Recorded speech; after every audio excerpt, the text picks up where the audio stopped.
They said the Medici were just bankers. They said they only cared about money and power. They were wrong. Behind the opulent palaces and the shimmering gold florins, the Medici were nurturing something far more dangerous, something that would tear apart old ways of thinking and birth a new world. They were whispering with rebels of the mind, funding thinkers who dared to question everything. These weren't just scholars.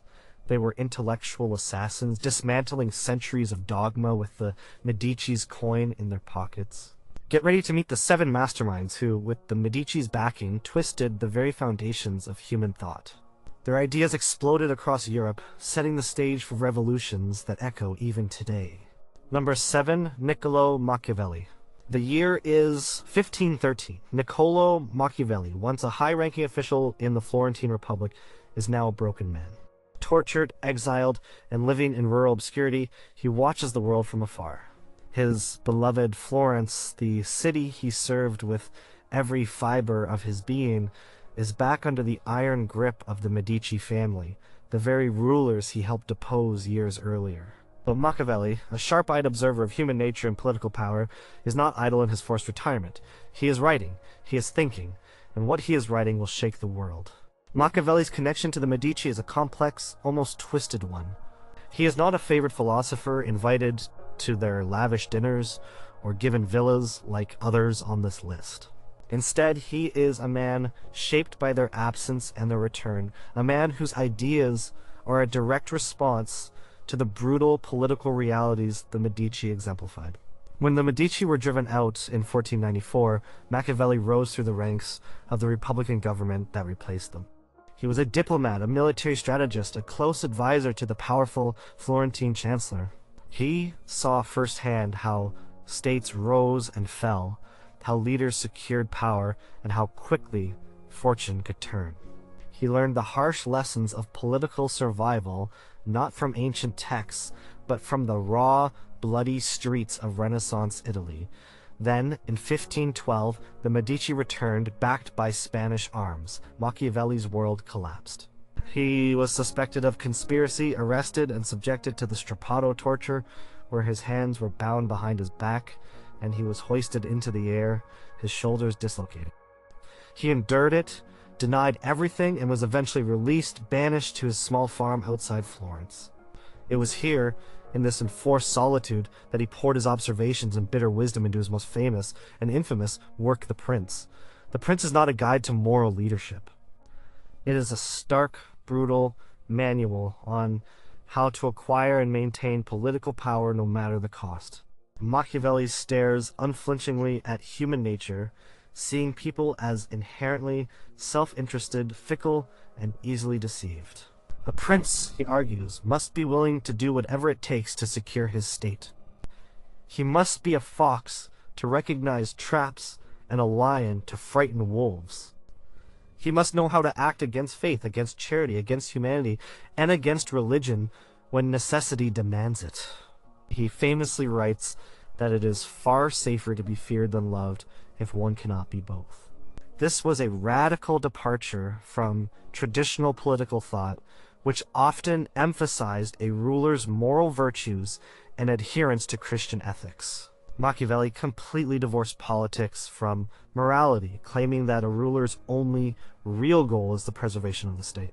Machiavelli's other major philosophical work, the Discourses on Livy, explores republican forms of government. While The Prince focuses on the acquisition of power by a single ruler, the Discourses delve into the complexities of maintaining a free and stable republic. He admires the Roman Republic, seeing in its institutions and its citizen army the secrets to long-term stability and greatness. He argues for the importance of civic virtue, the idea that citizens should prioritize the common good over their private interests. Yet, even in the Discourses, the same sharp pragmatism that marks The Prince is evident. He recognizes the necessity of conflict and tension within a republic, believing that such friction can actually lead to stronger laws and greater liberty rather than simply chaos. Machiavelli hoped that dedicating the prince to Lorenzo di Piero de' Medici, the young ruler of Florence, would win him favor and a return to public life. It did not work. The Medici, while perhaps intrigued by his insights into power, kept him at arm's length. His life remained one of struggle and neglect until his death in 1527. Despite his personal failure to regain political office, Machiavelli's ideas exploded like a bomb in the intellectual world. His works were controversial from the moment they were circulated, sparking outrage and condemnation from those who saw him as an advocate for tyranny and wickedness. Yet, precisely because of their shocking honesty, they also became essential reading for anyone seeking to understand the true nature of power. Kings and queens, generals and revolutionaries all secretly devoured his words. He taught them that the game of power is not played with prayer books and moral treatises, but with cunning, force, and a ruthless understanding of human weaknesses. He was the ultimate anti-philosopher of the Medici circle, not because he was against philosophy, but because he exposed the brutal underbelly of the very power structure that supported the other philosophers. His legacy is the chilling, timeless question, does the end always justify the means? Number 6, Angelo Poliziano. Lorenzo de' Medici, known as the Magnificent, had a special talent for recognizing genius. He collected beautiful art, yes, but he also collected brilliant minds. And among the brightest stars in his intellectual galaxy was Angelo Poliziano. Poliziano was not just a scholar, he was a phenomenon. By the age of 16, he was already translating Homer from Greek into Latin. Lorenzo was so impressed that he brought the young man into his own household. Poliziano became a tutor to Lorenzo's children, including the future Pope Leo X, and a close friend and confidant of Lorenzo himself. Their bond was deep, built on shared intellectual curiosity and a profound love for classical learning. Poliziano lived within the Medici palace, a constant presence at the heart of Florentine power and culture. He taught Lorenzo's sons Greek and Latin, introducing them to the very texts that were fueling the Renaissance. He was more than a teacher, he was a living embodiment of humanist ideals, the kind of scholar who could effortlessly quote ancient Greek philosophers while crafting exquisite Latin poetry. His presence meant that philosophical ideas were not confined to abstract debates and scholarly academies. They were part of daily life in the Medici household, shaping the minds of future leaders. Poliziano's philosophical influence stemmed from his unparalleled mastery of classical philology. This was not just about knowing dead languages, it was about understanding the very fabric of ancient thought. He meticulously studied ancient manuscripts, correcting errors, deciphering obscure passages, and bringing the voices of Plato, Aristotle, and countless others back to life with a precision no one had achieved before him. He believed that by truly understanding the original texts, one could grasp the authentic wisdom of the ancients, unclouded by centuries of misinterpretation. This was a philosophical quest in itself, a commitment to truth through rigorous scholarship. He was a master of textual criticism, a skill that sounds dry but was utterly revolutionary. Before Poliziano, many classical texts were riddled with errors from centuries of copying. He developed methods to compare different manuscripts, identify discrepancies, and reconstruct the most accurate version of a text. This was a critical step in enabling later philosophers to truly engage with the original arguments of the ancients rather than distorted versions. His work on the Pandects, a collection of Roman legal texts, is a testament to this painstaking devotion. Poliziano also poured his philosophical understanding into his poetry. His Stanze per la Giostra, written to celebrate a jousting tournament in which Lorenzo's brother Giuliano de' Medici participated, is not just a beautiful poem.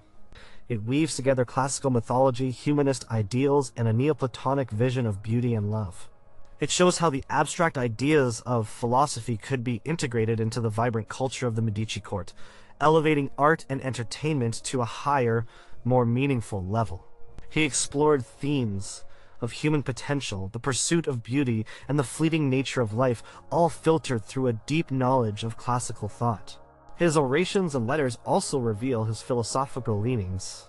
In his panegyric to Lorenzo, he praises Lorenzo not just for his political power, but for his intellectual patronage, his commitment to learning, and his ability to create a harmonious and flourishing society. This reflects the humanist ideal of the wise ruler who nurtures both the arts and the intellect. Poliziano saw Lorenzo as the embodiment of the Renaissance prince, a figure who could combine political acumen with profound cultural sophistication.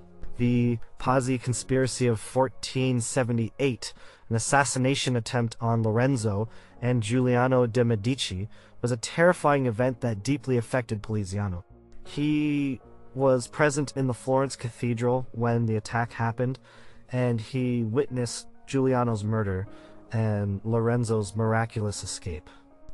In the aftermath, Poliziano wrote accounts that not only condemned the conspirators, but also glorified Lorenzo's resilience and divine favor. This was not just historical reporting, it was a philosophical statement about the nature of good and evil, loyalty and treachery, and the role of fate in human affairs. Poliziano's impact was enormous. Through his teaching, he shaped the next generation of leaders, imbuing them with a love for classical learning and a humanist worldview. Through his scholarship, he laid the groundwork for future advancements in classical studies, making ancient philosophy more accessible and accurate than ever before. And through his poetry, he showed how philosophical ideas could be expressed with beauty and grace, enriching the cultural landscape of the Renaissance. He was a living bridge between the wisdom of the ancients and the vibrant new world of Florence, all under the watchful eye and generous patronage of the Medici. Number 5. Leon Battista Alberti. Let's meet the ultimate Renaissance man. Leon Battista Alberti was not just good at one thing, he was a master of many. He was an architect whose designs still stand proudly in Florence and Rome. He was a painter, though few of his works survive. He was a musician, a poet, a linguist, a mathematician, a cryptographer, and an athlete. But perhaps most importantly, he was a philosopher whose ideas shaped the very definition of what it meant to be human during the Renaissance. And though his connection to the Medici was less direct than a court philosopher like Ficino, his ideas were foundational to the humanist spirit that the Medici championed and funded. Alberti was born into a prominent Florentine family exiled by the Medici. This early experience gave him a unique perspective on the city and its power dynamics. Despite his family's exile, he eventually found his way back into the heart of Italian intellectual life, working for the papacy in Rome and often visiting Florence. His ideas resonated deeply with the Medici's vision for Florence as a center of culture and innovation. His treatise on painting, written in 1435, was dedicated to Filippo Brunelleschi, the architect of the Florence Cathedral's dome, a project heavily supported by the Medici. This book fundamentally changed how artists thought about their craft, shifting painting from a mere trade to a liberal art rooted in mathematics, perspective, and humanistic principles. This elevation of art was a philosophical statement about human ingenuity and the artist's elevated status. Alberti's philosophical core revolved around the concept of virtue, not in the Machiavellian sense of ruthless skill, but in the humanist sense of human excellence, potential, and the ability to shape one's own destiny through effort and talent. He believed that humans were not merely passive recipients of divine will, but active agents with the capacity to achieve greatness. He challenged the medieval idea of a fixed social hierarchy, arguing that a person's worth was determined by their actions and achievements, not by their birth. This was a radical idea that empowered individuals and spurred them to strive for self-improvement and public service. His most important philosophical work might be Della Famiglia, or On the Family, written between 1432 and 1441. This dialogue explores various aspects of domestic life, marriage, child rearing, economics, and the education of children. It argues for the importance of a well-ordered household as the foundation of a stable society. Alberti emphasizes the role of the father as a wise manager, guiding his family towards virtue and prosperity through hard work, prudence, and education. He stresses the value of frugality, industry, and the accumulation of wealth, not for its own sake, but as a means to achieve independence and contribute to the civic good. This text was a practical guide for how to live a virtuous and successful life in the Renaissance, aligning with the Medici's own emphasis on family, business, and civic reputation. Alberti also explored the philosophical underpinnings of architecture in his monumental work, De Re Edificatoria, or On the Art of Building. This was not just a technical manual, it was a philosophical treatise that applied classical principles of harmony, proportion, and beauty to modern construction. He believed that architecture should reflect human dignity and rational order, creating spaces that were both beautiful and functional. He looked back to the Romans and Greeks, not just to copy them, but to understand the underlying principles of their greatness. His designs for the Palazzo Rucellai in Florence, a project connected to a family closely allied with the Medici, exemplified these ideas, bringing classical harmony to a Renaissance urban palace. Alberti's ideas about human agency and self-fashioning were incredibly influential. He was one of the key voices asserting that humans had the power to shape their own lives and the world around them. This humanist optimism was a direct challenge to older, more fatalistic worldviews. He saw work, invention, and intellectual pursuit as noble endeavors, avenues through which individuals could achieve fame and contribute to the betterment of society. He believed that everyone, regardless of their social standing, had the potential to cultivate their talents and make a meaningful impact. Through his writings and his architectural achievements, Alberti helped define the visual and intellectual landscape of the Renaissance. He showed that philosophy was not just for secluded scholars, but for artists, architects, merchants, and family heads. He demonstrated how classical wisdom could be applied to contemporary life, creating a vibrant culture that celebrated human achievement in all its forms. His vision of the Uomo Universale, the well-rounded individual who excelled in many fields, became an aspirational ideal for the entire era, an ideal that the Medici family, with their broad patronage of the arts and sciences, helped to foster. Number 4, Cristoforo Landino. Imagine a scholar so influential that he bridges the ancient world with his own time. And not only that, he makes the most famous Italian poet, Dante Alighieri, accessible to a new generation through the lens of cutting-edge philosophy. That was Cristoforo Landino, a central figure in the intellectual hothouse of Medici Florence. Landino was a revered professor of rhetoric and poetry at the University of Florence, a position he held for decades, and he was a key member of the Platonic Academy, the informal philosophical gathering heavily supported by Lorenzo de' Medici. Landino's connection to the Medici was strong and sustained. He was a protege of Cosimo de' Medici the Elder, who saw his potential, and later he became a close confidant and intellectual pillar for Lorenzo the Magnificent. Lorenzo admired Landino's immense learning and his ability to articulate complex philosophical ideas in a clear and engaging way. Landino was not just a lecturer, he was a facilitator of intellectual discourse, a key figure in the debates and discussions that defined the Florentine Renaissance. One of Landino's most significant contributions was his groundbreaking commentary on Dante Alighieri's Divine Comedy. Before Landino, Dante was widely admired, but his work was often read simply as a poem. Landino's commentary, published in 1481 and dedicated to Lorenzo de' Medici, changed all of that. He interpreted Dante's epic poem through a Neoplatonic and humanist lens, revealing its deep philosophical, theological, and allegorical meanings. He argued that Dante was not merely telling a story, but was presenting a profound philosophical journey of the soul's ascent towards God. This interpretation elevated Dante to the status of a philosopher-poet, a figure who could express profound truths through imaginative literature. Landino's work made Dante relevant to the intellectual trends of the time, intertwining him with the very Neoplatonic ideas that Ficino and Pico were championing.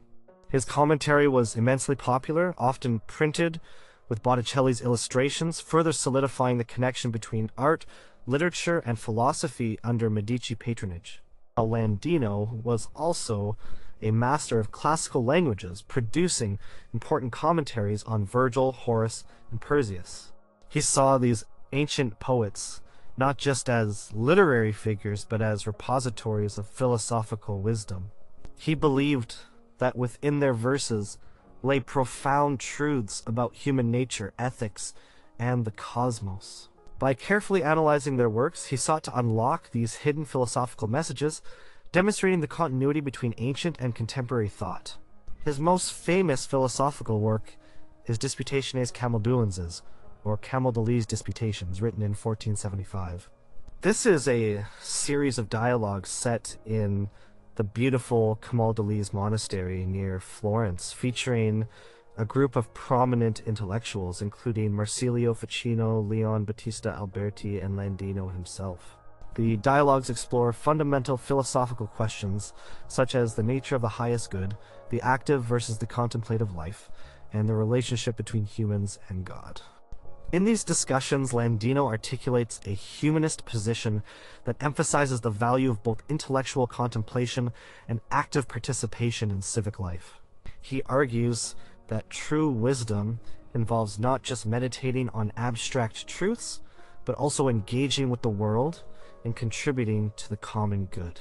This balanced perspective was a hallmark of Florentine humanism, distinguishing it from purely monastic or scholastic pursuits.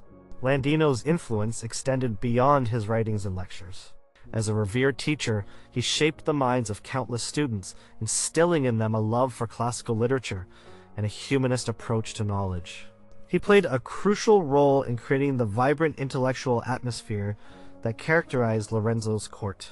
He encouraged a rigorous, yet open-minded approach to learning, where different philosophical traditions could be debated and synthesized. Through his profound scholarship, his influential commentaries, and his participation in the lively intellectual debates of the Platonic Academy, Cristoforo Landino helped to solidify the philosophical foundations of the Florentine Renaissance. He showed how ancient wisdom could inform contemporary thought, how literature could be a vehicle for profound philosophical truth, and how the pursuit of knowledge could enrich both the individual and society. He was a quiet but powerful force, making intellectual currents flow more deeply and widely throughout the Medici sphere of influence. Number 3, Leonardo Bruni. Long before Lorenzo, the Magnificent was born. Another Medici, Cosimo the Elder, was laying the groundwork for Florence's intellectual glory. And during Cosimo's early years of influence, one of the most towering intellectual figures was Leonardo Bruni.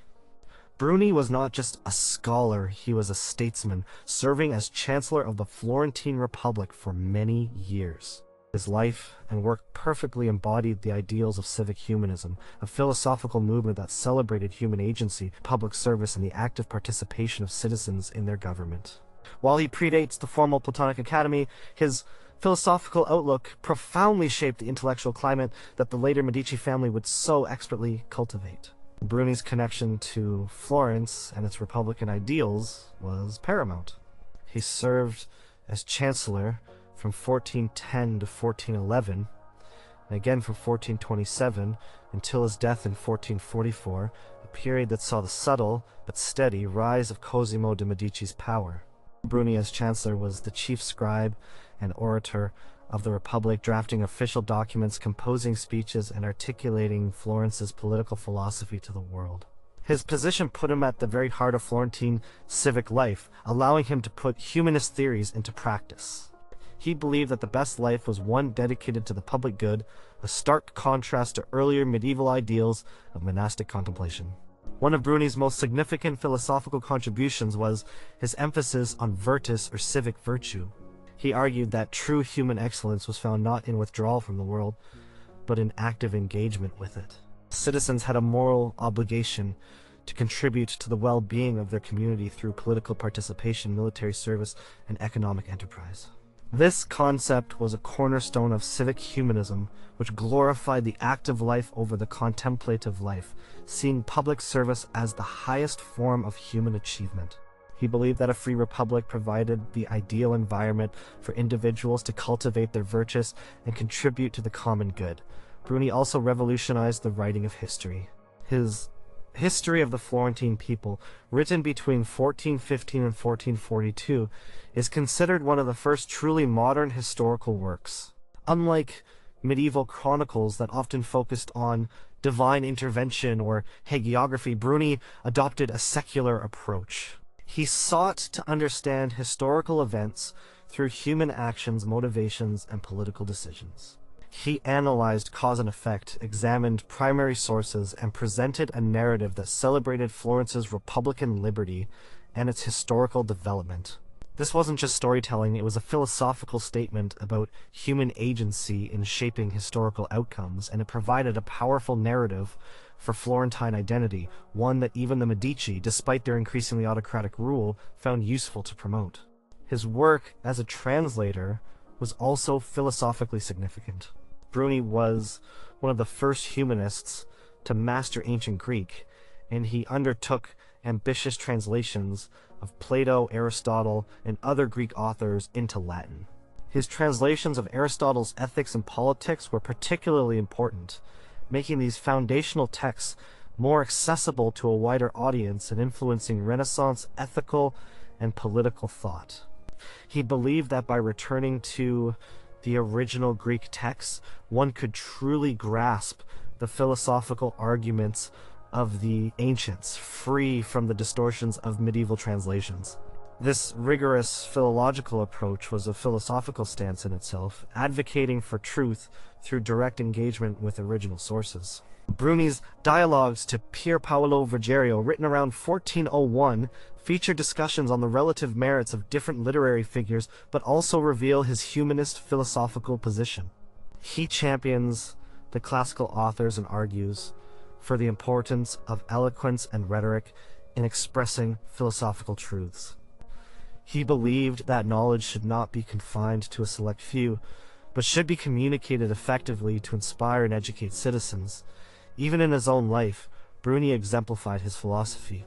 As chancellor, he used his eloquence and his deep understanding of history and political theory to defend Florence's independence and its republican ideals. His public orations and diplomatic correspondence were not merely official documents. They were philosophical arguments for Florence's unique place in the world. Leonardo Bruni's influence on the Medici circle was indirect but profound.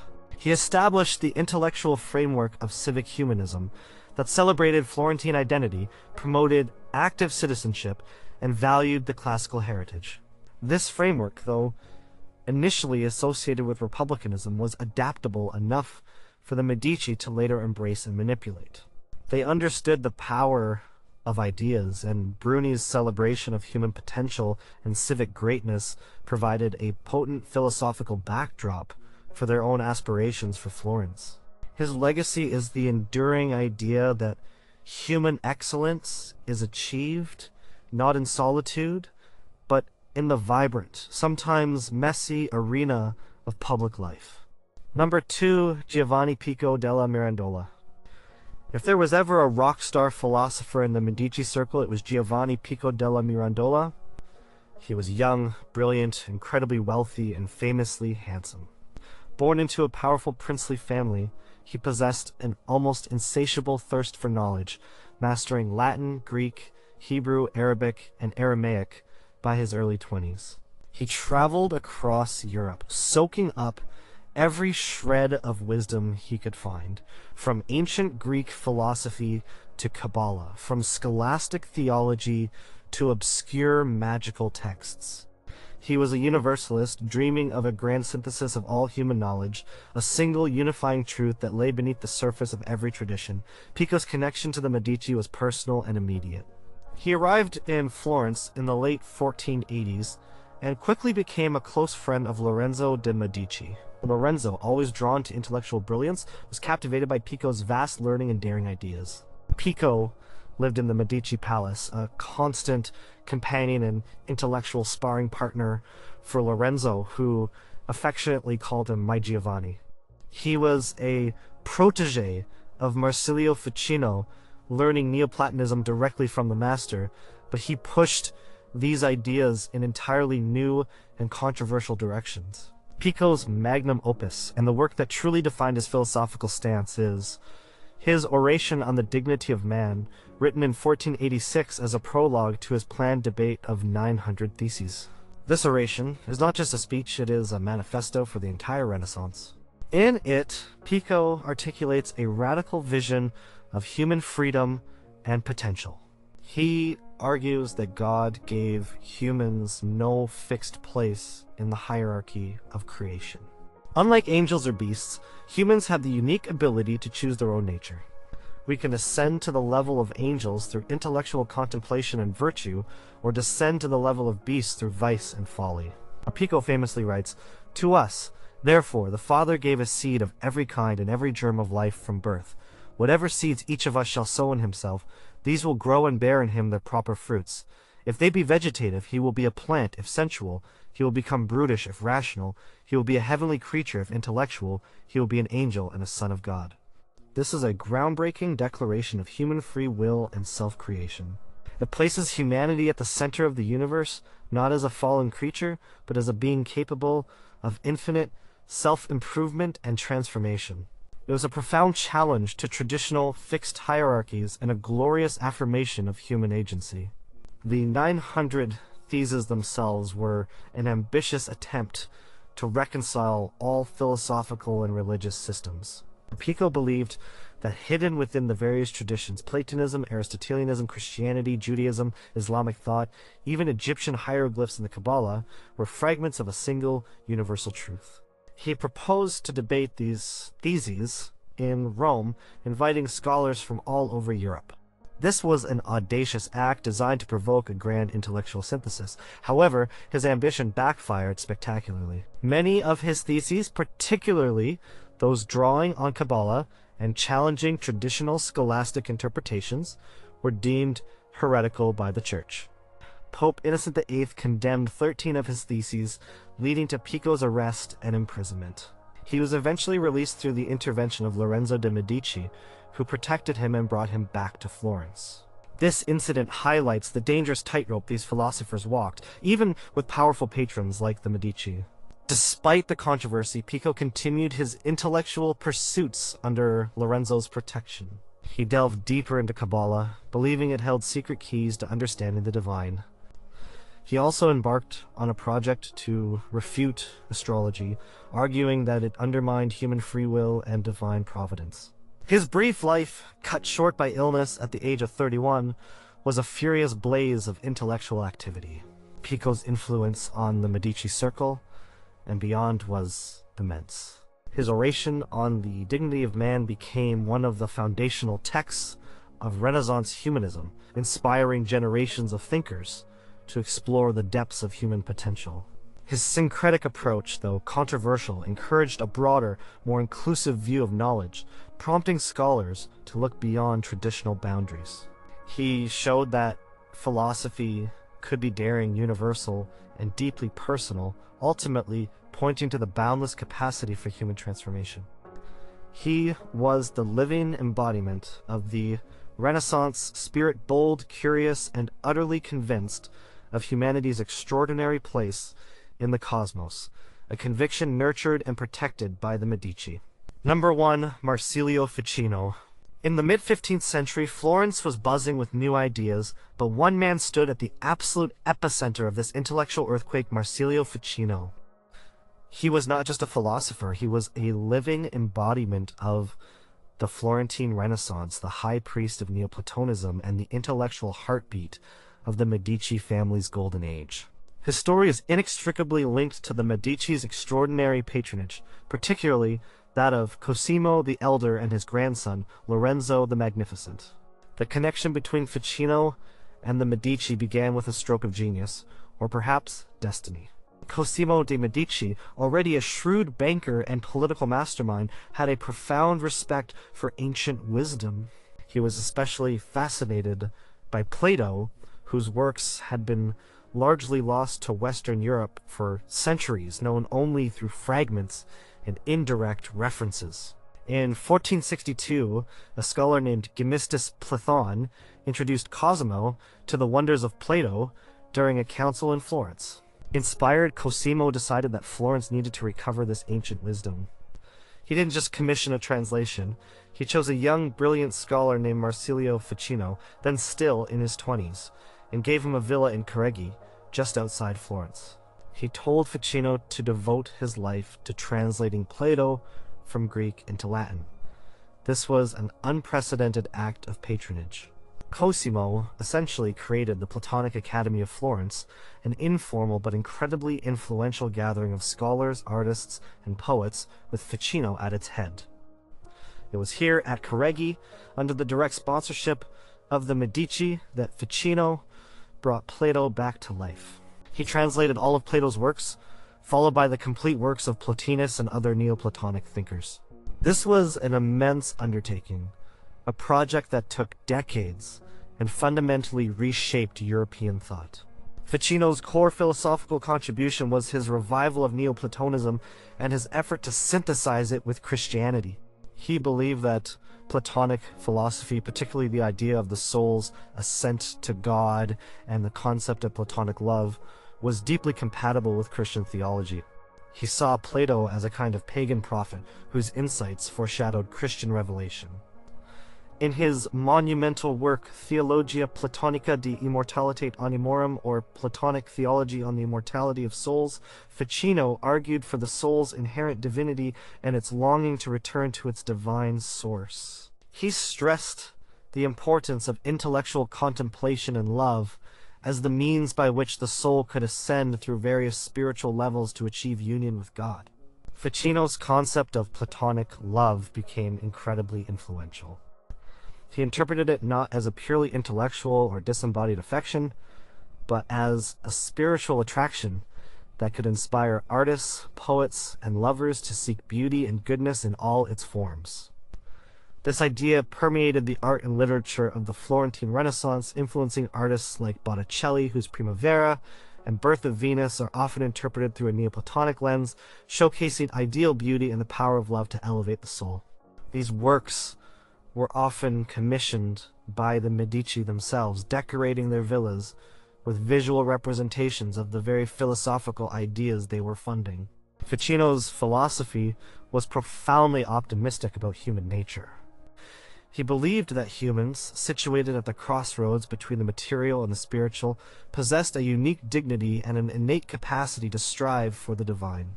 He also explored the ideas of Prisca Theologia, or ancient theology, arguing that there was a continuous thread of divine revelation running through various ancient traditions, including Hermes, Trismegistus, Zoroaster, and Orpheus, all leading up to Christianity.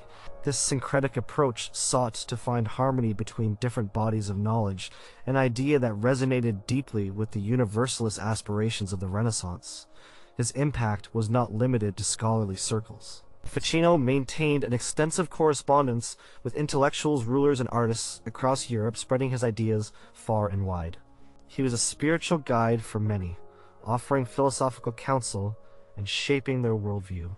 Lorenzo the Magnificent, after Cosimo's death, continued to patronize Ficino and the Academy, seeing its intellectual activity as vital to Florence's prestige and his own legacy. Lorenzo was a frequent visitor at Careggi, engaging in philosophical discussions and seeking Ficino's advice.